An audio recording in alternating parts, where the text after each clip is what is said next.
दिन भर में एक आम इंसान शीशे के सामने औसतन 20 से 30 मिनट बिताता है। सुबह बाल संवारने के लिए, कपड़े चेक करने के लिए या फिर लिफ्ट में लगे कांच में अपना चेहरा ठीक करने के लिए। हाँ, बिल्कुल। ये तो सभी की आदत होती है। मतलब आमतौर पर शीशे का इस्तेमाल बस ये जांचने के लिए किया जाता है कि दुनिया हमें कैसे देखती है। लेकिन जरा सोचने वाली बात है कि क्या होगा अगर इस पूरे समय में कोई इंसान शीशे में मौजूद व्यक्ति से असल में नजरें चुरा रहा हो। ये बहुत ही गहरा सवाल है। है ना? क्या होगा अगर वो कांच का टुकड़ा सिर्फ बाहरी दुनिया को दिखाने के बजाय हमारी आंतरिक दुनिया और हमारे अवचेतन मन की गहराई की ओर देखने वाली एक खिड़की हो? आज के हमारे स्रोतों के इस गहन विश्लेषण का मुख्य विषय यही है। और ये विषय सच में बहुत ही दिलचस्प है। बिल्कुल। आज हम मशहूर लेखिका और मोटिवेशनल स्पीकर लुईज हे के प्रसिद्ध पुस्तक mirror work 21 days to heal your life के अंशों और उसके पीछे छिपे मनोविज्ञान पर गहराई से चर्चा कर रहे हैं। इस पूरी चर्चा का एक ही मिशन है, ये समझना कि कैसे एक साधारण सा शीशा हमारे अंतर्मन को पूरी तरह से बदलने का एक बहुत बड़ा और शक्तिशाली टूल बन सकता है। देखिए, ये एक बहुत ही शक्तिशाली और जीवन को बदल देने वाला विचार है। अक्सर लोग इस तरह की बातों को केवल एक आध्यात्मिक, दार्शनिक या सेल्फ हेल्प की दुनिया का सतही विचार मानकर खारिज कर देते हैं। हाँ, लोगों को लगता है कि ये बस ऐसे ही हवाई बातें हैं। एकदम सही कहा। उन्हें लगता है कि शीशे के सामने खड़े होकर खुद की तारीफ करना केवल एक कृत्रिम मोटिवेशन है, लेकिन वास्तव में इसके पीछे मनोविज्ञान, न्यूरोलॉजी और मानवीय भावनाओं का एक बहुत ही गहरा विज्ञान छिपा हुआ है। अच्छा, मतलब इसके पीछे प्रॉपर विज्ञान है? हाँ, बिल्कुल है। ये सिर्फ खुद को कुछ पल के लिए अच्छा महसूस कराने की प्रक्रिया नहीं है, बल्कि ये सीधे तौर पर दिमाग के काम करने के तरीके, हमारी न्यूरल वायरिंग और हमारे भावनात्मक स्वास्थ्य से जुड़ा हुआ है। मैं कहूंगी कि आज की ये चर्चा इस बात का पर्दाफाश करेगी कि इंसान का दिमाग अपने ही अक्स को देखकर कैसे प्रतिक्रिया देता है। ठीक है, आइए इसे थोड़ा विस्तार से समझते हैं। इन नोट्स के आधार पर मिरर वर्क का सीधा सा मतलब है शीशे में अपनी ही आंखों में एकदम पुतलियों के भीतर देखकर खुद से बात करना। हाँ, सीधा पुतलियों में देखना। सुनने में एक बहुत ही आसान और शायद थोड़ा अजीब काम लगता है, लेकिन थ्योरी ये कहती है कि शीशा हमारे उन गहरे विचारों, असुरक्षाओं और भावनाओं को तुरंत वापस हमारी ओर भेजता है, जिन्हें रोजमर्रा की भागदौड़ में बहुत ही सफाई से अनदेखा कर दिया जाता है। सही कहा, हम उन्हें इग्नोर कर देते हैं। तो जब कोई व्यक्ति अपनी आंखों में देखता है, तो उसके भीतर चलने वाली सेल्फ टॉक यानी खुद से की जाने वाली आंतरिक बातचीत एकदम से बहुत तेज हो जाती है। और यही वो बिंदु है जहां से पूरी मनोवैज्ञानिक प्रक्रिया की शुरुआत होती है। इसका जो मैकेनिज्म है, यानी इसके काम करने का जो तरीका है, वो बहुत ही दिलचस्प है। वो कैसे? देखिए, हम सभी दिन भर अपने दिमाग में खुद से अनगिनत बातें करते हैं, जिनमें से ज्यादातर नकारात्मक होती हैं। ओके। लेकिन शीशे के सामने वो आवाज छुप नहीं पाती। इस प्रक्रिया का सबसे पहला और बड़ा चरण होता है प्रतिरोध या रेजिस्टेंस। रेजिस्टेंस मतलब दिमाग विरोध करता है। हाँ, बिल्कुल। जब कोई इंसान पहली बार शीशे में अपनी आंखों में गहराई से देखकर खुद से कहता है, मैं तुमसे प्यार करती हूँ, तो उसका दिमाग तुरंत एक झटके के साथ इसे नकार देता है। अरे बाप रे! दिमाग एक तरह से विद्रोह कर देता है और अंदर से आवाज आती है, नहीं, तुम झूठ बोल रहे हो, तुम तो इस लायक ही नहीं हो। और ठीक इसी क्षण इंसान के भीतर सालों से छिपे हुए डर, असुरक्षाएं और पुराने नकारात्मक विश्वास सतह पर आ जाते हैं। ये प्रतिरोध वाली बात मुझे बहुत सोचने पर मजबूर करती है। जब मैंने इसे पढ़ा तो मुझे लगा कि ये बिल्कुल किसी कंप्यूटर के पुराने सॉफ्टवेयर को अपडेट करने जैसा है। ये बहुत ही सटीक उपमा है। मतलब मान लीजिए कि किसी के दिमाग में सालों से एक पुराना वायरस से भरा हुआ सॉफ्टवेयर चल रहा है, जिसकी कोडिंग ही यही है कि तुम काफी नहीं हो, तुमसे ये काम कभी नहीं होगा या तुम अच्छे नहीं दिखते। हाँ, वो नेगेटिव कोडिंग। अब जब वो इंसान शीशे के सामने खड़े होकर जानबूझकर खुद से आई लव यू या कोई सकारात्मक बात कहता है, तो वो वास्तव में उस पुराने सॉफ्टवेयर से लड़ रहा होता है। एकदम सही। तो क्या ये कहना सही होगा कि बार बार ये अच्छे वाक्य बोलने से हम सच में अपने दिमाग की कोडिंग को फिर से लिख रहे हैं?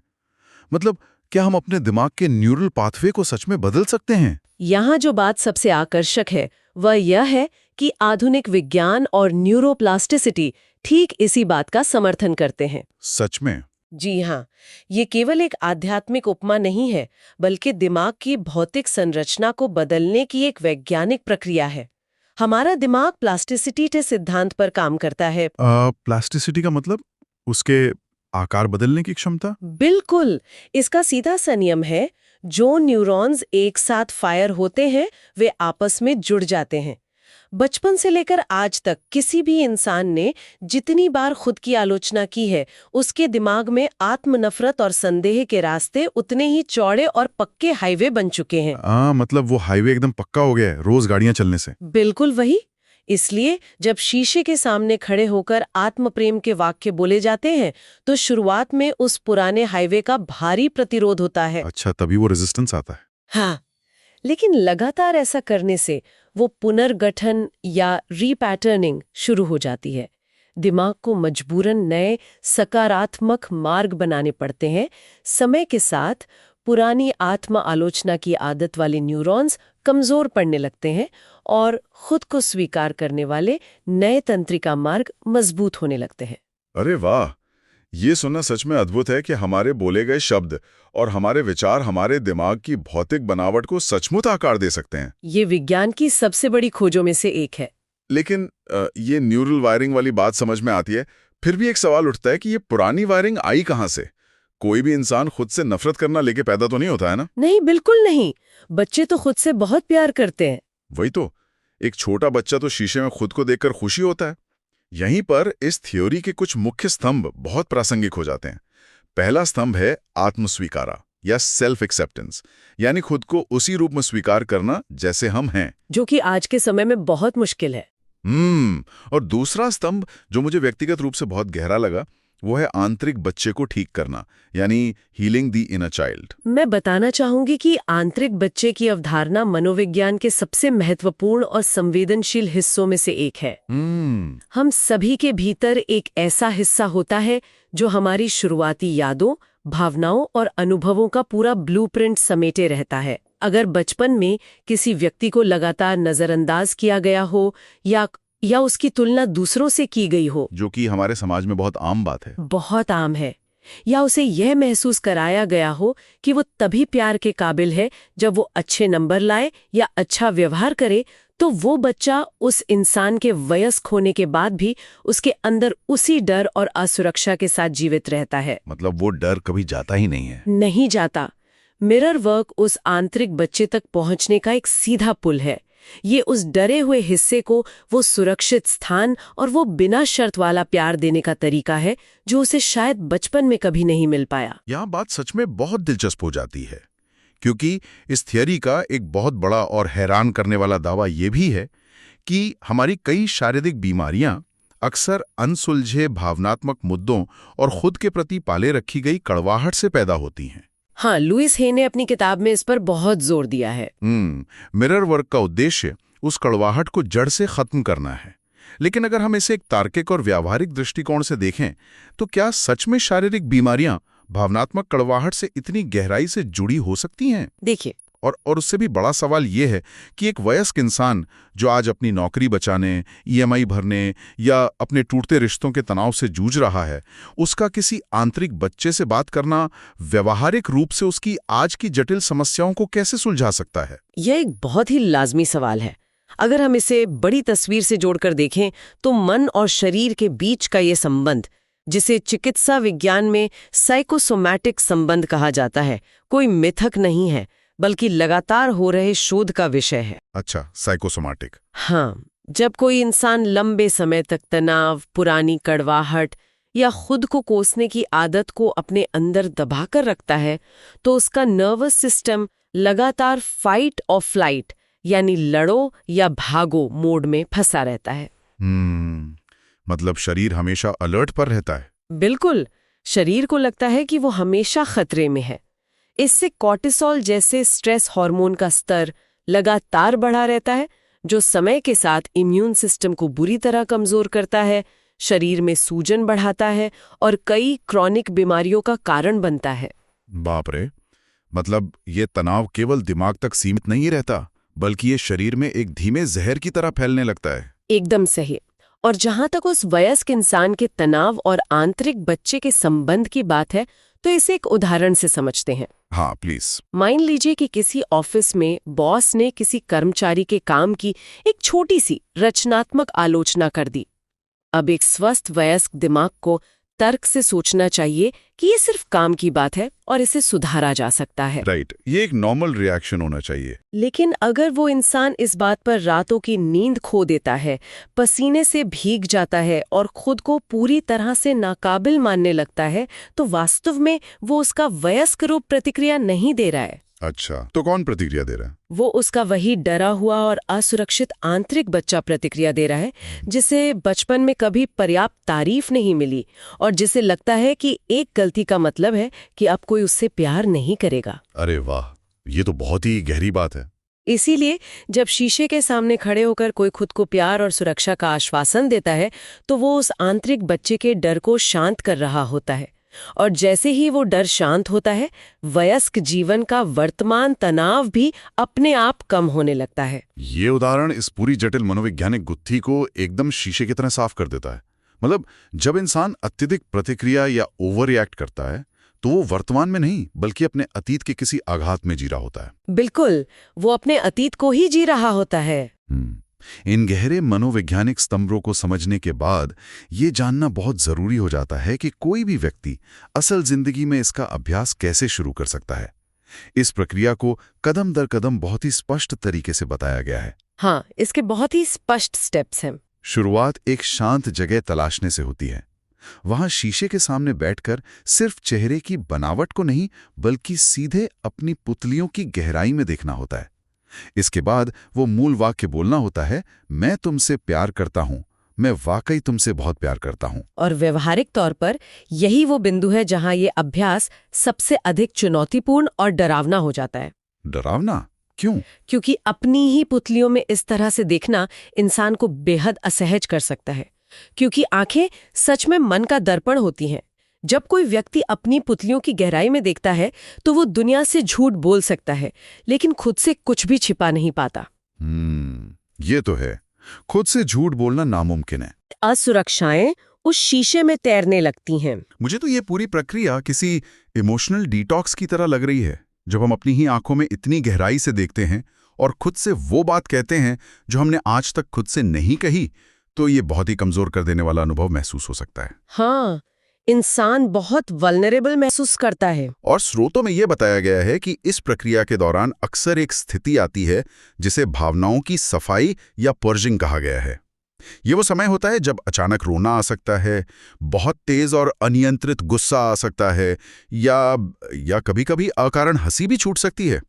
हिदायत ये दी जाती है कि इस भावना को रोकना नहीं चाहिए। ये एक महत्वपूर्ण सवाल खड़ा करता है कि आखिर बिना किसी जजमेंट या आलोचना के खुद को देखना इतना मुश्किल क्यों लगता है और ये पर्जिंग इतनी तीव्र क्यों होती है। ऐसा क्यों होता है? क्योंकि हम अक्सर दूसरों को तो बहुत आसानी से माफ कर देते हैं, उनकी बड़ी से बड़ी गलतियों को नजरअंदाज कर देते हैं, लेकिन खुद के लिए हमारे नियम बहुत बेरहम होते हैं। हम खुद के सबसे बड़े आलोचक होते हैं। सही कहा।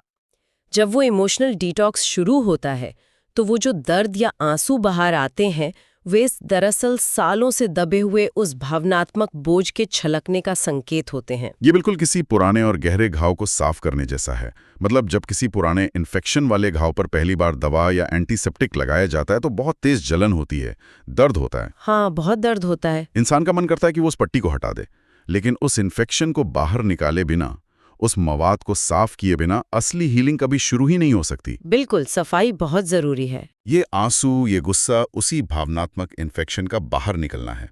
और जब ये सफाई हो जाती है, तभी क्षमा यानी फॉरगिवनेस का वो महत्वपूर्ण चरण आता है, जहां इंसान शीशे में देखते हुए खुद को अतीत की उन सभी गलतियों के लिए माफ कर पाता है जिनके लिए वो सालों से खुद को कोस रहा होता है।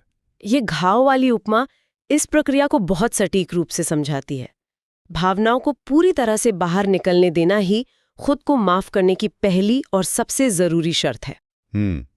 जब तक वो पुरानी कड़वाहट बाहर नहीं आएगी, तब तक नई शुरुआत या माफी के लिए कोई जगह नहीं बनेगी। क्षमा का मतलब अतीत को भूलना नहीं है, बल्कि उस अतीत से जुड़े दर्द के बोझ को अपने कंधों से उतार देना है। बिल्कुल। अब सवाल ये उठता है कि ये पूरी प्रक्रिया 21 दिनों तक ही क्यों? ये भी एक बहुत दिलचस्प पॉइंट है। अगर हम बिहेवियरल साइकोलॉजी के नजरिए से देखें तो 21 दिन का ये आंकड़ा बहुत महत्वपूर्ण है। अक्सर ये माना जाता है कि किसी भी पुरानी आदत को तोड़ने या नई आदत को अपनाने में इंसान के दिमाग को कम से कम 21 दिन का समय लगता है। हाँ, वो न्यूरल पाथवे बनने में समय लगता है। बिल्कुल, ये वो समय है जिसमें दिमाग के न्यूरॉन्स उस नए सकारात्मक रास्ते को डिफ़ॉल्ट रास्ते के रूप में स्वीकार करने लगते हैं। तो जब कोई व्यक्ति लगातार 21 दिनों तक इस गहन, असहज और भावनात्मक रूप से थका देने वाली सफाई की प्रक्रिया से गुजरता है, तो अंततः उसे क्या हासिल होता है? इसके जो लाभ है वे सच में जीवन बदल देने वाले लगते हैं। जैसे कि सबसे पहला है आत्मविश्वास में एक वास्तविक वृद्धि। ये कोई खोखला आत्मविश्वास नहीं होता।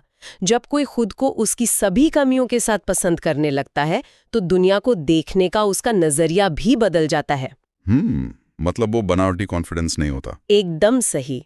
इसके अलावा तनाव में भारी कमी आती है, क्योंकि समाज के सामने हमेशा परफेक्ट दिखने का जो एक अदृश्य और थका देने वाला दबाव इंसान खुद पर लादे रहता है, वो हमेशा के लिए खत्म हो जाता है। और इसका एक बहुत बड़ा और सकारात्मक प्रभाव इंसान के बाहरी रिश्तों पे भी पड़ता है ना? बिल्कुल पड़ता है। यह एक कड़वा सच है कि जब तक कोई इंसान खुद से प्यार नहीं करता, वो दूसरों को भी सही मायने में स्वस्थ प्यार नहीं दे सकता। एकदम पते की बात है। जो व्यक्ति अंदर से खाली है या जो खुद से नफरत करता है, वो अक्सर अपने रिश्तों में दूसरों से उस खालीपन को भरने की मांग करता है, जिससे रिश्ते दम तोड़ने लगते हैं। हम दूसरों से वो उम्मीद करने लगते हैं जो हमें खुद को देनी चाहिए। सही कहा। इसके अलावा मिरर वर्क से जो मानसिक स्पष्टता मिलती है, वो इंसान को अतीत के पछतावे या भविष्य की चिंताओं से निकालकर वर्तमान क्षण में इसी पल में जीना सिखाती है। लुईस हे ने अपनी किताब में कुछ बहुत ही शक्तिशाली वाक्य दिए हैं जो इस पूरे बदलाव को एक दिशा देते हैं। हाँ, उन वाक्यों का जिक्र करना यहाँ बहुत जरूरी है, क्योंकि वे इस पूरी प्रक्रिया का मूल मंत्र हैं। ये वाक्य बहुत ही सरल हैं, लेकिन इनका प्रभाव बहुत गहरा है। जैसे पहला वाक्य है, मैं जो हूं उसके लिए खुद को स्वीकार करता हूं। दूसरा वाक्य है, मेरे जीवन में सब कुछ अच्छा हो रहा है। उसकी अपनी शक्ति का वापस एहसास कराते हैं। तो इस सब का असल में क्या मतलब है? मैं कहूंगी कि मतलब इन सभी विचारों और इस पूरी 21 दिन की यात्रा को अगर एक सूत्र में पिरोया जाए तो इसका सीधा सा अर्थ यही निकलता है कि इंसान को बाहरी दुनिया, अपने दोस्तों, परिवार या समाज से वैलिडेशन यानी सहमति, स्वीकृति या प्यार मांगना बंद करना होगा। मैं आपसे पूरी तरह से सहमत हूँ। ये पूरी 21 दिन की मनोवैज्ञानिक और भावनात्मक प्रक्रिया प्यार पाने और खुद को स्वीकार करने की जिम्मेदारी दूसरों के कंधों से हटाकर पूरी तरह से खुद अपने हाथों में लेने के बारे में है। हम अक्सर एक भ्रम में जीते हैं। हम सोचते हैं कि जब हमें कोई सही जीवन साथी मिलेगा, या जब ऑफिस में बॉस हमारे काम की तारीफ करेगा, या जब हम थोड़ा वजन कम कर लेंगे, तब हम खुश होंगे या खुद को सफल मानेंगे। लेकिन मिरर वर्क इस पूरी बाहरी निर्भरता की धारणा को उलट देता है। ये सिखाता है कि वो प्यार और वो स्वीकृति जिसकी तलाश में इंसान पूरी जिंदगी इधर उधर भटकता रहता है, वो हमेशा से ही उसके अपने भीतर मौजूद थी। बस उसे देखने की जरूरत है। हाँ, बस शीशे के सामने खड़े होकर उस सच्चाई का सामना करने की जरूरत है। और जब कोई इंसान इस बात को गहराई से समझ लेता है और महसूस कर लेता है, तो वही उसकी सच्ची स्वतंत्रता होती है। फिर बाहरी दुनिया की कोई भी आलोचना या किसी का भी अस्वीकार उसे अंदर से तोड़ नहीं सकता, क्योंकि उसकी नींव अब दूसरों के विचारों पर नहीं बल्कि खुद की स्वीकृति पर टिकी होती है। ये विचार अपने आप में कितनी गहरी शांति देता है। आज के इस तेज तरार दुनिया में, जहां हर तरफ केवल सूचनाओं की बाढ़ है, जहां सोशल मीडिया पर हर इंसान जाने अनजाने में अपनी असल जिंदगी की तुलना दूसरों की परफेक्ट दिखने वाली डिजिटल जिंदगी से कर रहा है, यह अभ्यास और भी ज्यादा प्रासंगिक हो जाता है। बिल्कुल, आज के समय में इसकी सबसे ज्यादा जरूरत है। सुनने वालों के लिए ये समझना जरूरी है कि ऐसे माहौल में जहां हम लगातार ये महसूस करते हैं कि हम किसी न किसी मामले में पीछे छूट रहे हैं, चाहे वो करियर हो, लुक हो या लाइफस्टाइल, अपने दिन के कुछ मिनट निकालना, एक शीशे के सामने अकेले खड़े होना और खुद को बिना किसी शर्त के स्वीकार करना एक बहुत बड़ी बात है। बहुत बड़ी बात है। मानसिक स्पष्टता और शांति हासिल करने का इससे बेहतरीन और सीधा शॉर्टकट शायद ही कोई और हो। हम अक्सर बाहरी शोर को शांत करने के लिए दुनिया भर के उपाय करते हैं। हम छुट्टियां मनाने जाते हैं, ध्यान लगाने की कोशिश करते हैं या डिजिटल डिटॉक्स करते हैं। लेकिन अपने भीतर के उस शोर का क्या, जो 24 घंटे चलता रहता है और जो हमें हर दिन कहता है कि हम पर्याप्त नहीं है। मिरर वर्क उस आंतरिक आलोचनात्मक शोर को हमेशा के लिए शांत करने का एक अचूक तरीका है। ये हमारे भीतर एक ऐसा सुरक्षित स्थान बनाता है जहां हम बिना किसी डर के अपनी कमियों को गले लगा सकते हैं। आज की ये चर्चा वाकई में बहुत गहरी और आंखें खोल देने वाली रही। मुझे भी इस पे बात करके बहुत अच्छा लगा। आज हमने जाना कि शीशे सिर्फ हमारा चेहरा नहीं दिखाते, बल्कि वे हमारे वर्तमान भावनात्मक स्तर का सबसे सच्चा पैमाना है। वे बिना कुछ बोले ये बता देते हैं कि हम खुद से कितना जुड़ाव महसूस करते हैं या खुद से कितना भाग रहे हैं। बिल्कुल सही कहा आपने। स्रोतों के इस पूरे विश्लेषण को समेटते हुए मेरे मन में एक बहुत ही रोचक विचार आ रहा है। अच्छा, क्या विचार है? जरा सोचने वाली बात है, अगर लोग सार्वजनिक जगहों पर, जैसे किसी बड़े शॉपिंग मॉल के वॉशरूम में, मेट्रो स्टेशन के शीशों पर या अपने ऑफिस के मिरर पर अनजान लोगों के लिए छोटे छोटे स्टिकी नोट्स छोड़ना शुरू कर दें। अरे वाह! और उन नोट्स पर बस इतना लिखा हो, मैं प्यार की योग्य हूं, या मैं तुम्हें उसी रूप में स्वीकार करता हूं जैसे तुम हो, तो क्या होगा? ये तो बहुत ही इम्पैक्टफुल हो सकता है ना? जब कोई थका हारा अनजान इंसान, जो शायद अपनी जिंदगी के सबसे बुरे दौर से गुजर रहा हो, उस शीशे के सामने खड़ा होगा और अचानक उस नोट को पढ़ेगा, तो क्या ये उसके दिमाग का वो पुराना प्रतिरोध जगाएगा जहां वो सोचेगा कि ये कोई मजाक है? हो सकता है। या फिर शायद बस एक पल के लिए ही सही, वहीं से उसकी हीलिंग की शुरुआत हो जाएगी। क्या वो एक अनजान नोट उसे उस पल में वो वैलिडेशन दे देगा जो वो खुद को नहीं दे पा रहा था? ये एक ऐसा सवाल है जो हम सभी को खुद से पूछना चाहिए। ये सचमुच एक बहुत ही सुंदर और सोचने पर मजबूर कर देने वाला आइडिया है। कभी-कभी एक छोटा सा अप्रत्याशित सकारात्मक विचार किसी इंसान की पूरी जिंदगी की दिशा बदल सकता है। ये साबित करता है कि मिरर वर्क केवल खुद तक सीमित नहीं है, बल्कि ये हमारे आसपास की दुनिया को भी एक बेहतर जगह बना सकता है। 100%। जब हम खुद से प्यार करना सीखते हैं तो हम दुनिया को भी एक अलग नजरिए से देखने लगते हैं। एकदम सही बात है। और इसी गहरे विचार के साथ हम आज के स्रोतों के इस गहन विश्लेषण को यहीं विराम देते हैं। अगली बार जब भी कोई व्यक्ति शीशे के सामने खड़ा हो, तो सिर्फ अपने बाल या कपड़े न देखे, बल्कि उन आंखों में देख